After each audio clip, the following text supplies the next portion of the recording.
उत्तर दिए हैं। पूछा था जटायु और संपाति में क्या नाता था, आपने उत्तर दिया है भाई लगते थे। ये सही उत्तर है। एक प्रश्न है, भगवान में मन कैसे लगे? भगवान में मन कैसे लगे? मन को जाने दो भाड़ में। आपको भगवान से प्यार है ना, बस बात यहीं पर आकर के पूरी हो जाती है। मन चूल्हे में जाए, मन भाड़ में जाए, मुझे क्या लेना देना। तू लगे तू ना लगे तू जाने, पर मुझे तो परमात्मा से प्यार है।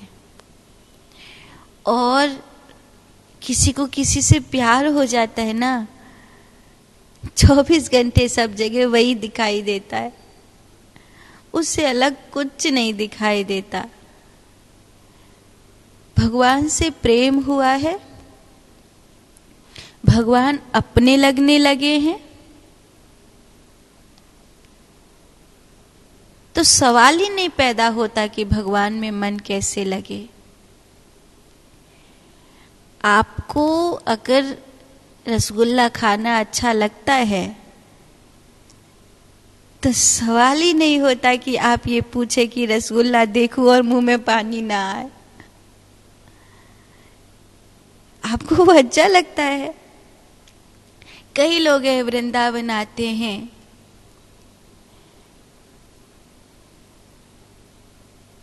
वृंदावन की लस्सी पिएंगे। बिहारी जी को बाद में ढूंढते, लस्सी पहले ढूंढते हैं। आपको ये सवाल अगर मन में उठ रहा है कि भगवान में मन कैसे लगे, तो आपको अभी भगवान से प्यार नहीं हुआ है, अभी वो अच्छे नहीं लग रहे हैं, कुछ दूरी है, कुछ अनजानापन है। अगर जान पहचान हो गई होती ना, अगर दूरियां मिट गई होती, तो ये सवाल ही नहीं आता मन कैसे लगे।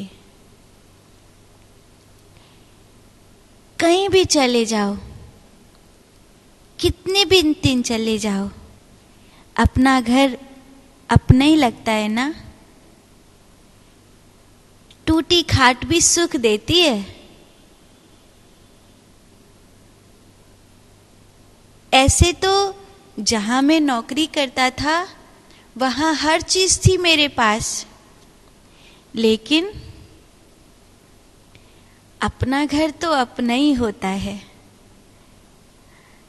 अपने घर की बात ही अलग है।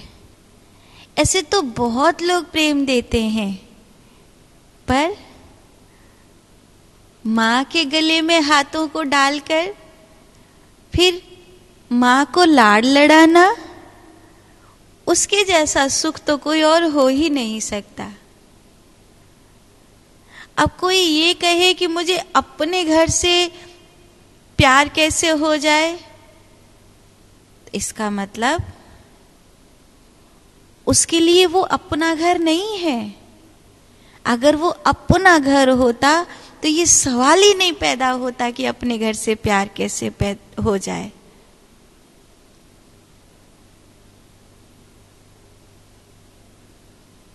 दुनिया के बेस्ट से बेस्ट होटल में सोने के बाद भी वो सुकून नहीं मिलता जो अपने घर की चारपाई पे मिलता है, क्योंकि अपना घर है।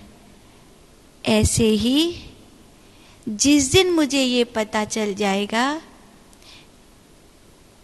कि परमात्मा भगवान मेरे हैं, और जिस दिन भगवान से प्यार हो जाएगा, जिस घड़ी जिस पल वो जो कुछ अनजाना अनजाना सा है वो हट जाएगा, जान पहचान पक्की पक्की हो जाएगी,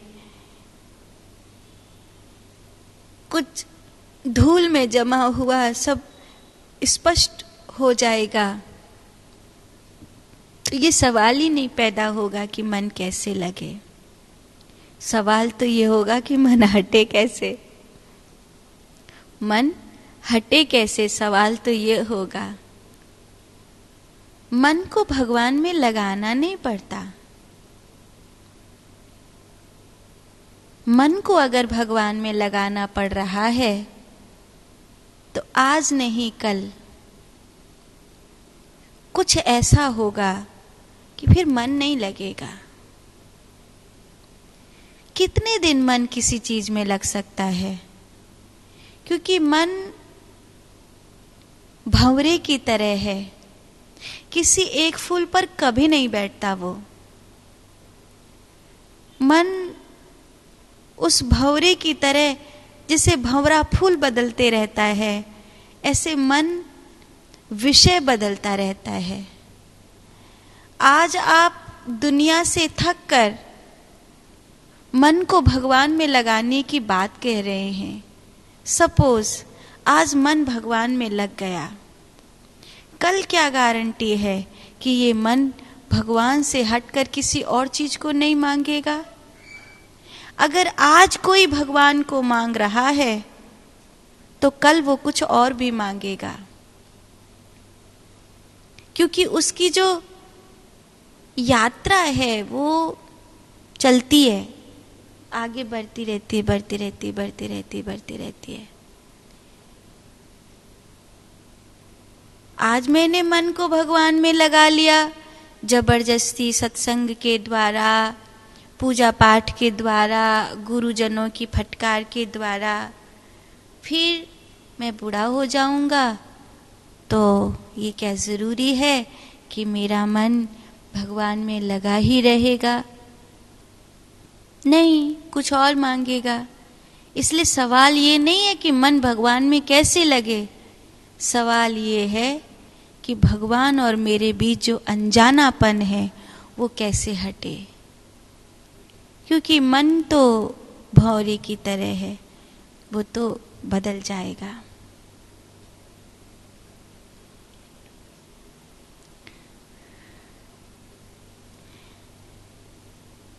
राधे राधे माँ। सादर चरण स्पर्श। राम जी ने समुद्र देवता से प्रार्थना करी थी। हाँ, सवाल ये था, राम जी ने समुद्र देवता से प्रार्थना करी थी, पर राम जी समुद्र देवता से प्रार्थना करें ये सलाह किसने दी थी, है ना? तो राधे राधे गुरु माँ। अजमेर से दीप्ति भटनागर। संपाति भाई था जटायु का, ऋषि अगस्त को वचन दिया था। नहीं, ये उत्तर सही नहीं है। संपाति भाई था, ये सही उत्तर है जटायु का, लेकिन राम जी ने प्रतिज्ञा ऋषि अगस्त के आश्रम पर नहीं ली थी, ये सही उत्तर नहीं है। विभीषण ने सागर से प्रार्थना करने का आग्रह किया था, ये सही उत्तर है। विभीषण जी ने ही सलाह दी थी कि ये आपके कुल गुरु हैं, नाथ तुम्हार कुल गुरु जलधि कहु विचार उपाय। हे प्रभु, मैं विचार कर कह रहा हूँ कि सगर के पुत्रों को तारने के लिए गंगा मैया इस धरती पर आई थी और उन्होंने ही इतना खोदा समुद्र को कि ये सागर बना। और गर माने होता है विष, विष जिसके गर्भ में रहता है उसको सागर कहते हैं। तो सगर खुद एक ऐसे राजा है जिनके सिर पर विष था जब वो जन्मे थे, क्योंकि उनकी विमाता ने उनको जहर दिया था। तो उनके पुत्रों ने समुद्र को इतना विशाल किया, इसीलिए समुद्र का एहसान है और समुद्र पर एहसान है सूर्य